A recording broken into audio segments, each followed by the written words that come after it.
네, 안녕하세요. 판다 주식TV입니다. 4월 29일 목요일 밤에 준비한 영상입니다.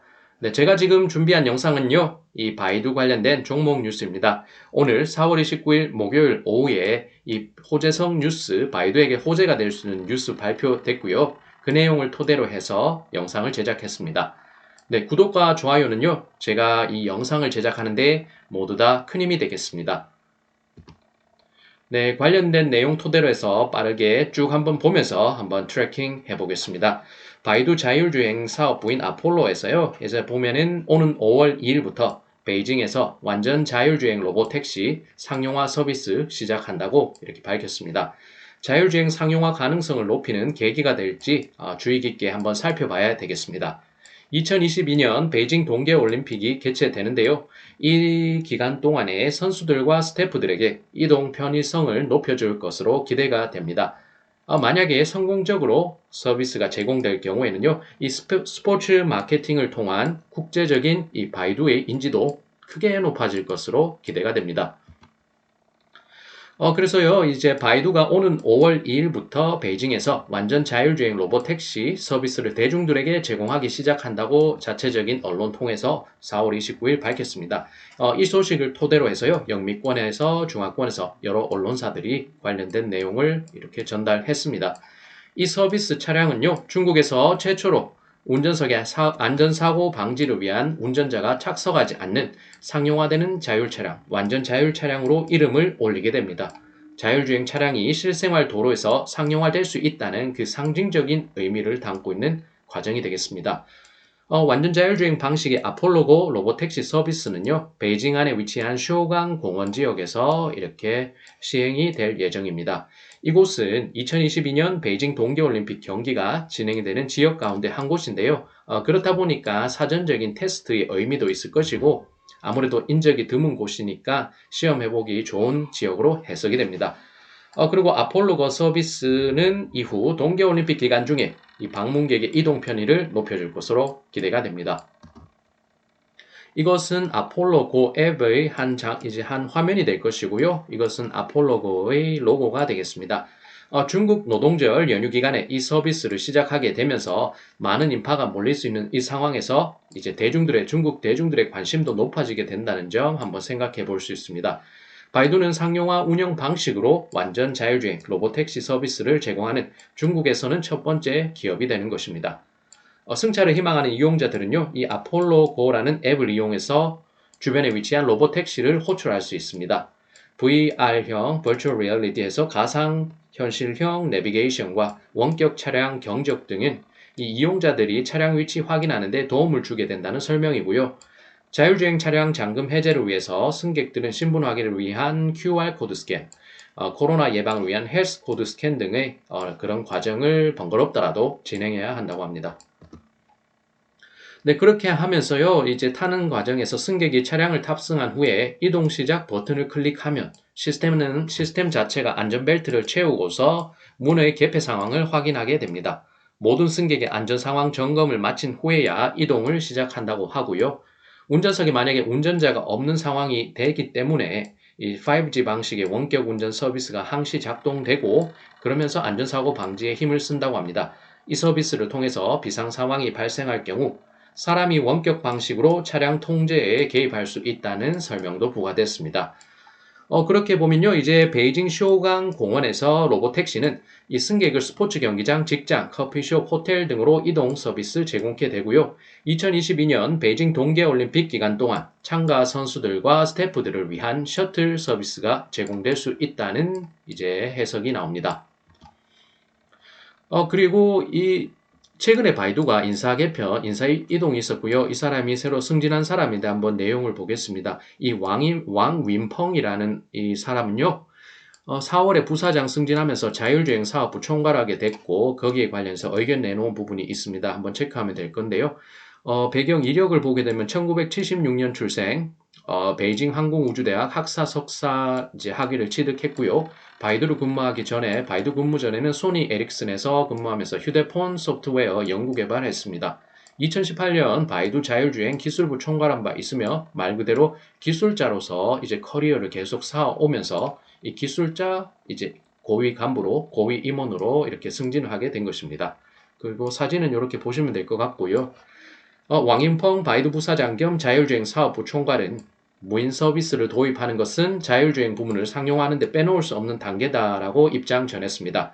드디어 바이두가 베이징에서 완전 자율주행 로보택시 서비스를 대중들에게 제공할 수 있게 됐다. 이러한 결과는 우리가 오랜 기간에 걸치면서 많은 도시에서 관련 테스트를 시행한 후에야 달성할 수 있었던 것이라고 강조했습니다.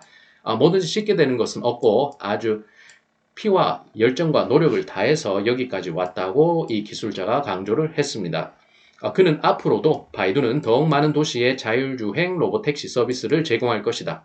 이를 통해 대중들에게 더욱 편리한 교통 서비스를 제공하는 가운데 친환경 사업에도 공헌을 할 것이다. 이 중국 정부가 아주 좋아하는 얘기가 되겠습니다.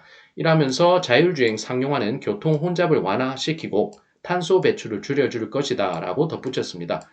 그만큼 정책적으로 중국 정부의 그런 정책적인 지원 받을 수 있는 부분이 딱 강조되는 부분도 참 눈에 띄었습니다. 바이두는 지난해 10월부터 베이징에 위치한 이즈황, 하이덴, 순위, 순위는 제가 예전에 한 달 정도 거주한 적이 있는데요. 이제 베이징 현대라고 해서 제3공장도 있고 그러면서 이제 현대자동차가 많이 이 주변에 이제 공장이 위치하고 있습니다. 그래서 순위 등 지역에서 자율주행 테스트 운행을 시행했습니다. 그런데 이제 바이두가 중국의 수도 베이징에서 완전 자율운행 로보택시 서비스의 상용화 단계를 맞으면서 새로운 도약의 단계를 맞게 됐습니다. 바이두는 최근 1000만 킬로미터 이상의 자율주행 도로 테스트 완료했다고 이렇게 밝히기도 했습니다. 이번 주 초반에요. 이렇게 보면은 유명 컨설팅 회사인 가이드하우스에서 올해도 어김없이 바이두를 이렇게 보면은 자율주행 관련해서 순위를 매겼습니다. 자율주행 업체 순위 매겼는데 바이두를 세계 최고 수준의 자율주행 업체 가운데 한 곳으로 선정했고요. 제가 이제 구글을 검색하면서 잘 정리된 블로그의 내용이 있어서 조금 발췌를 했습니다. 그래서 기준은 가이드하우스의 인사이트 마음대로라고 하고 그런데 리더그룹의 웨이모, 엔비디아, 아르고 AI, 바이두가 처음으로 진입했다고 하면서 눈에 띄었습니다. 이렇게 4개 업체가 리더그룹에 속했고요. 바이두가 이렇게 당당히 리더그룹에 이제 올해 속하게 됐다는 점 눈에 띄었습니다. 가이드하우스가 2년 연속해서 자율주행 선두업체로 인정한 바이두는 8년째 자율주행 부문에 투자를 해오고 있는 아주 엄청난 투자, R&D, 연구와 개발을 하면서 오랜 기간 투자를 해오고 있습니다. 자율주행 테스트를 위해서 차량 500대 체제를 구축했고 스마트 드라이빙 관련해 특허 2,900여 건을 획득했습니다. 한편 시험 운전 면허증 221건을 발급받은 가운데 승객을 태운 자율주행차 테스트에선 특허를 179건 획득했다는 소개가 있습니다. 그래서 여기는 그냥 참고 차원에서 하나 붙여본 것이고요. 이제 중화권의 언론과 영미권의 언론 이렇게 보고 있다는 점 한번 확인시켜 드리고 싶습니다. 영미권 중화권 언론에서도 이 관련 내용을 다루고 있습니다. 비황 사태로 바이두에 대한 투자 심리는 상당히 위축됐는데요. 바이두가 아무래도 수급적으로 굉장히 좋은 흐름 보이면서 이제 거의 3월 중순까지는 계속 오름세를 보이면서 354달러 정도까지 갔었는데요. 근데 그렇게 10번 잘해도 한 번 잘못돼 버리니까 이미지가 실추된 게 상당히 큽니다. 그러면서 이 호재가 왔는데도 시장에 미치는 영향력은 지금으로서는 조금 제한된 것으로 해석이 됩니다. 노동절 연휴 동안에 베이징에서 진행되는 상용화 과정이 성공리에 진행된다는 소식이 좀 나오고 그 다음에 다른 도시로도 확대된다는 그런 소식이 좀 나오면은 이제 시장 반응이 조금 더 좋아지지 않을까 하는 기대감을 가지게 됩니다. 그리고요, 그래서 오후 관련 소식이 나왔는데 그러면서 홍콩장 움직임은 지지부진했습니다. 오늘 주가는 소폭 약보합을 했는데 0.47% 하락한 210.80 홍콩 달러를 기록했습니다. 바이두 뉴욕 주가에 연동해서 홍콩 쪽 주가가 움직이는 모습이 최근 경향이고요. 홍콩 쪽은 아무래도 수급 자체가 많지 않은 가운데 뉴욕에서 등락이 나오면 곧바로 그 다음날 홍콩장 연동돼서 움직이니까 이 움직임의 폭이 그렇게 크지 않습니다. 그 최근에 보면 4월 26일에 그렇게 조금 급등하는 흐름 보이고 다시 조정을 받으면서 제자리에 왔습니다. 그래서 어느 정도 강보합 수준에서 장이 이어지고 있다는 거 확인할 수가 있고요. 이제 보면은 그게 호재가 된 건지 모르지만 프리마켓에서 보면 뉴욕 개장 전에 0.5% 정도 소폭 상승 기록했는데 제가 지금 영상을 준비할 때 그렇게 됐지 지금은 또 확인해 보면 어떻게 됐을지는 한번 확인해 봐야 되겠습니다.